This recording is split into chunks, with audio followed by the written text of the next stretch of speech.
a human being could jog through Toad's factory with all its conveyor belts and mud and whatnot? What about Dino Jungle or Boo Cinema? No car, just me and the dogs at the ends of my legs. We're gonna find out today as we look at the 16 danger-filled courses remaining, including Rainbow Road. That one might surprise you. And while Dave took the brunt of the work in the last installment, I've decided to be brave, lace up my sneakies, and give it the old college try this time.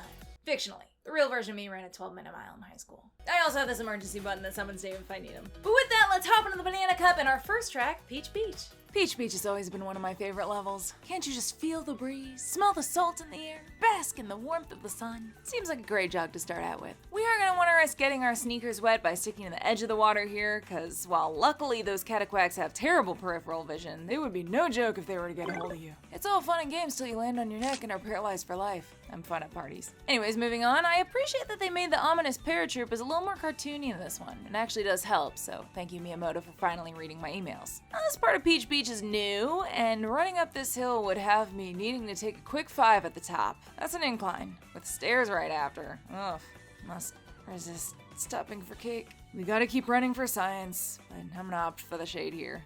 And I'd rather run up a ramp than stairs. And here is where we're gonna have to whip out the emergency Dave button. Good luck, have fun, Dave. Oh, hi there. I'm Dave, your safety inspector for the day. Anna already told me to keep it to the spark notes, so I'll just do that. She was right to not run off the edge here, cause that would get you a one-way ticket to the great beyond. Then the rest of the level goes straight through the water, and to add insult to injury, you have these troublemakers lollygagging around on their jet skis. And there you go. See? Spark notes. Dave over and out. Thank you, Dave. Because you can make it through the first lap, but not every lap, Peach Beach is getting marked blue. On to Salty Speedway. Well, this isn't a great start. I actually don't think the water is too crazy deep. Like, you can see the cracks of the ground, so it seems like we could probably wade through this, but also, we're in public, so I really don't want to. Instead, we're gonna take this dry route that Lakitu fully allows you to take. But unfortunately, this too comes to an end, so back into the water we go. Since the water is so shallow, though, we don't want to jump from that height, so we'll just slide back in here. So embarrassing. Then we gotta slosh up this spirally ramp, and they've got stairs at the top. It doesn't lose at any points, it just makes me grumpy. Gonna scooch through here. Now see, I don't know why this couldn't have been flat ground. Why did that ramp need to be there? And I think this is where we're gonna call it, because not only are we still in public, but that incline is way too steep and that water is moving way too fast for me to feel comfortable getting back in. Which is why Dave will do it. Dave? Yeah, unfortunately, there's no way to avoid the water for the rest of this one. Even if you went along the edges, the left side eventually drops off, and the right side puts a bee in the bonnet of the little floaty guy, which will get you right back in the water. And they really don't want you going back out. Aside from that, though, there's nothing else dangerous about this one. So, Salty Speedway is unrunnable. Now let's tackle Dino Jungle.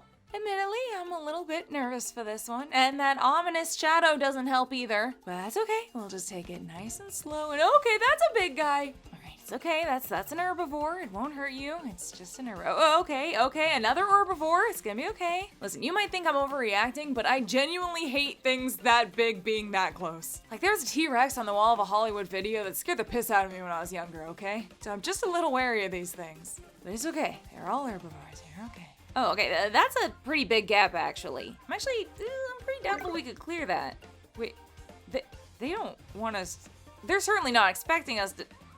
just go for it, Oh, gosh. Okay, we're gonna come back to that. I don't know how I feel about that. Okay, now we're gonna be careful that we don't get our face geysered off, and then I guess we'll continue on. I'm still not sure how I feel about that whole gap situation. Okay, it's an herbivore, just stay out of its way, it's a herbivore. Oh, that's not an herbivore! Dave! Oh, hey there. What in the blue blazes, Anna? Where on earth did you drop me? Cheese and crackers, you gotta give a guy a warning. First and last time I'm visiting this place. You got 2 more T-Rexes and now I'm out of here. Sorry, Dave, but it had to be one of us. But let's go back to that time I ran over a dinosaur's back to cross a gap. I think if we're thinking about this in realistic terms, this would be like if I had to cross an unmakeable gap in real life and I saw a wild elephant starting to walk through the gap. The fact is, despite an elephant being able to hold my weight, I would not be so bold as to try. I don't make a habit of using animals as stepping stones, so I actually think we have to say that we couldn't even complete 1 lap of this one. Dino Jungle is unrunnable. Heyo, I'm Big Frankie from Big Frankie's Playhouse Emporium, and today's video is sponsored by Surfshock. Surfshock VPN is a primo way to protect your online activity and allow you to virtually travel all over on unlimited devices. As a business rat, Big Frankie is constantly traveling for work, and sometimes that means having to log on to public Wi-Fi's, which can be vulnerable. My business files! But Surfshark VPN keeps me safe by encrypting all internet traffic and data on both public and private networks so no one can get too nosy. Another thing Big Frankie just can't go without are his K-dramas. And with Surfshark I can travel anywhere and still make sure I can stream my K-dramas by connecting to one of the 22,000 different servers in over 100 locations. And if you's like that, then also check out Surfshark Alert, which can notify you the moment your email ID, credit card, or other personal data gets leaked online. There ain't a reason to not give it a shot. Surfshark offers a 30-day money-back guarantee, so if you don't like it, get your scrap back. Go to surfshark.com/Goombanna or use code Goombanna at checkout to get 4 extra months of Surfshark VPN. Get over here. On to Great Question Block Ruins. Well, this looks beautiful, if not a little high up. Like this is, oh, I don't even want to look out over the edge. That does a number to my fear of heights. So we're just gonna keep our eyes on the road, and this road is already off to a rocky start with that jump. That's absolutely wild. But is it enough to call Dave? That's the question. And looking at it from various angles, I'm gonna say, yeah, we gotta call Dave. That space is just so huge, and the stakes are quite literally far too high. So we're pushing the button. And good thing you did. We got another jump just like it. A cloud that you would absolutely pass right through. Another giant leap, more clouds, and then a ramp that goes right up into the sky. You wouldn't stand a chance. Okay, well, when you put it like that. Great Question Block Ruins is our first one going under Extra Deadly, which brings us to the end of the Banana Cup and onto the Leaf Cup and Cheep Cheep Falls. Loving this jog already. This might be my favorite so far. A Zen garden? Yes, please. The incline is a total fly in the pudding or whatever, but I'll take what I can get. Unfortunately, we can't go around this stream, so we'll trot through it, but it's just a little thing, no big deal. We can go around here, so I'm gonna go ahead and do that to keep dry. Okay, well, I am already kind of seeing a problem here, unless this goes all the way, because this absolutely seems like free game. Lakitu doesn't care that we're over here, so let's see if maybe we can skip all this water nonsense. Oh well, nothing gold can stay. This wall is pretty slanted, but even if you were able to slide down it, it kind of leads to nowhere. So it's Dave time. We do have the rapids here with a little waterfall at the end, but unfortunately you are pretty close to the end, because there are no more dangers after that. Well, what can you do? Cheep Cheep Falls is unrunnable. But what about Dandelion Depths?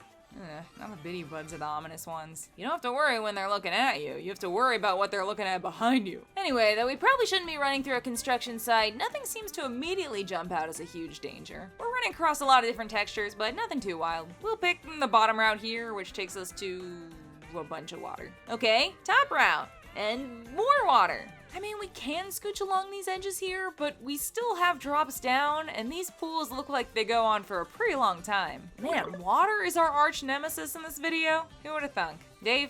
Yeah, the little pool things with the waterfalls do go on for a while, so I think you made the right call. But that's actually the last obstacle in the whole thing. I mean, bottom line is we're trying to jog, not swim, so Dandelion Depths is unrunnable. Boo Cinema's up next. Feels bad to be running through a movie theater, but we've run through an airport before in this series, so I'm not stopping now. And we wouldn't have to worry about sweating, since movie theaters tend to be kept a mild 12 degrees Fahrenheit for some reason. Now, we could theoretically climb up on the stage and I guess go through the screen, though I'm not really sure what the implications of that are. It still seems like there's an atmosphere in here, so I guess we'll say we're all right. And okay, you know what? Point off for the potential heart attack you could have on this stage. I don't appreciate the jump scare. We have a drop here that's kind of interesting because, oh, okay, this is a treadmill. Gotta keep moving. See, I think we could slide down with the assistance of the film reel moving up. You can't see what I mean? The girls get it. Let's move on. Now let's jump up here. Point off. This jump here is where we're gonna have to get Dave, because that's too dang high. Well, I'm afraid I don't have too much to say, since that was really the only thing that was gonna give you a problem. But, a good try. Don't patronize me, Dave. Boo Cinema is unrunnable. Next we have Dry Bones Burnout. Immediate Dave button, and let me explain why. This amount of lava, even in the open air, would not only give off enough radiant heat to cause 2nd or 3rd degree burns without the proper protective gear, but the metal grating you're standing on would conduct heat to the point that it would burn through your shoes. The elevated air temperature and gases like sulfur dioxide emitted would also not be fantastic for a lung-intensive sport, and by not be fantastic, I mean it would kill you. There's a reason volcanologists wear suits, stand 10 to 15 feet back, and only stick around a few minutes. So let's suit up Dave and get him out there.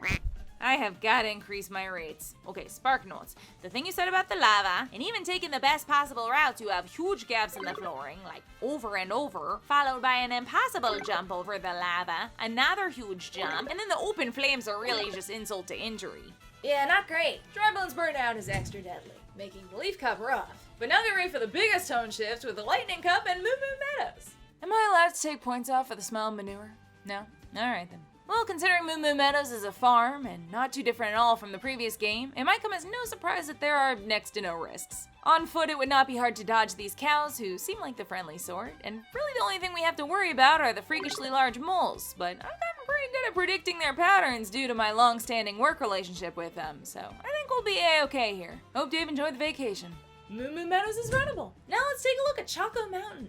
This one's halfway between scenic and not, but the sky's really doing the heavy lifting. You probably get a good amount of chocolate spray on you from these fountains, which wouldn't be particularly pleasant. And then we have this chocolate pit, which I guess we have to run through.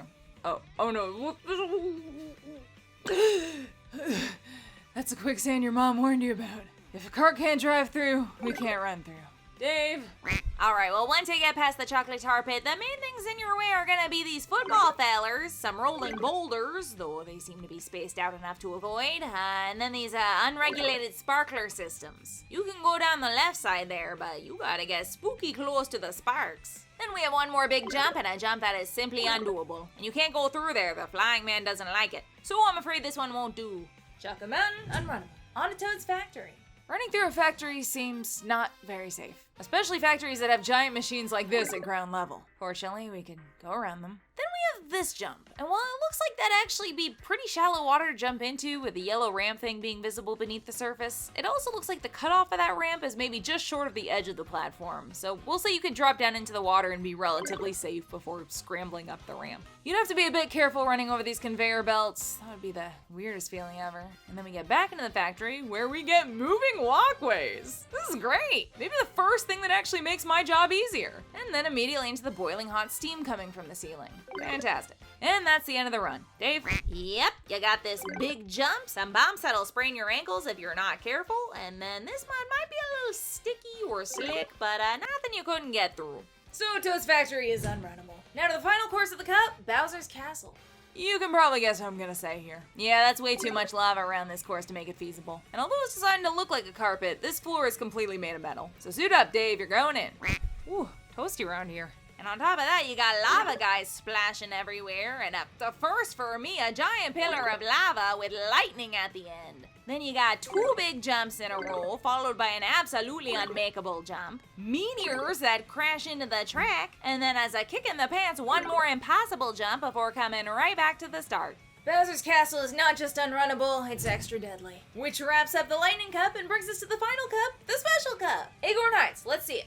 I half hate this because of my fear of heights, and half love it because I'm truly living my Ariadne fantasy. But yeah, these gaps in the flooring are way too spooky. And this? No, absolutely forget about it. Well, couldn't even make that jump anyway. Sorry, gotta go, all you, Dave. Yeah, you had no shot of clearing that gap, that's for sure. The Wiggler isn't too scary as long as you stay out of his way, and the only other real danger are these ginormous acorns rolling down the paths. But I gotta say, that's about it. Acorn Heights is unrunnable. Now back to solid ground with Mario Circuit.